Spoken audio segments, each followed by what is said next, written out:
ಮುಖ್ಯಮಂತ್ರಿಗಳಿಗೆ ಕೇಳಬೇಕು. ಕ್ಯಾಬಿನೆಟ್ ರಿಷಫಲ್ ಇದೆಯಾ ಅವರನ್ನು ಕೇಳಿ, ಅಥವಾ ಯಾರಾದರೂ ತೊಗೊಳ್ತೀರಾ ಅಂಥವ್ರನ್ನ ಅದೆಲ್ಲ ಅವ್ರಿಗೆ ಕೇಳಿ. ಸಚಿವರ ಮೌಲ್ಯಮಾಪನ ಆ ಥರದ್ದು ಏನಾದರೂ ಮಾಡಿದೆಯಾ ಸರ್? ಇಲ್ಲಪ್ಪ, ಆ ರೀತಿ ಏನು ಕಾಣಿಸಿಲ್ಲ. ಅದು ಅವರು ಬೇರೆ ಬೇರೆ ಸಂದರ್ಭದಲ್ಲಿ ಬೇರೆ ಬೇರೆ ನಡೀತಾ ಇರತ್ರಿ. ಇದು ನಿರಂತರವಾಗಿ ನಡೆಯೋದು ಇದು. ಅದಕ್ಕೆ ಇದು ಅಟ್ಯಾಚ್ ಮಾಡೋದು ಅಗತ್ಯ ಇಲ್ಲ. ನವೆಂಬರ್ ಕ್ರಾಂತಿಯಲ್ಲಿ ಸಚಿವ ಸಂಪುಟ ವಿಸ್ತರಣೆ ಎಲ್ಲಿದೇನ? ಯಾರು ಹೇಳಿದ್ರು ನವಂಬರ್ ಕ್ರಾಂತಿ? ನಿಮ್ಮ ಮಿನಿಸ್ಟರ್ಗಳೇ ಮಾತಾಡ್ತಾರೆ. ನಮ್ಗೆ ಗೊತ್ತು. ಸಿಎಂ ಏನಾದರೂ ಆ ಟೈಮಲ್ಲಿ ಬದಲಾವಣೆ ಬರೀ ಸಚಿವ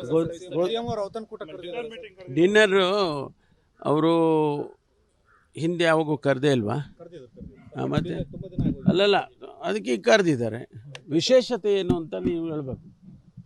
ಡಿನ್ನರ್ ಕರೆಯೋದಕ್ಕೆ ಏನು ವಿಶೇಷತೆ?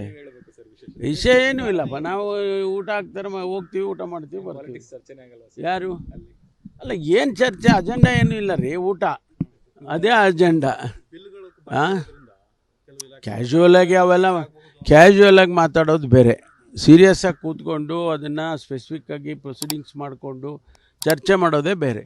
ಇದು ಒಂದು ಕ್ಯಾಶುವಲ್ ಮೀಟಿಂಗು, ಊಟ ಮಾಡೋಣ ಬರ್ರಿ ಎಲ್ಲರೂ ಅಂತ, ಭಾಳ ದಿನ ಆಗಿದೆ ಅಂತ ಹೇಳಿ ಕರೆದಿದ್ದಾರೆ. ನಿಮ್ಮ ಪಕ್ಷದಲ್ಲೂ ಕೂಡ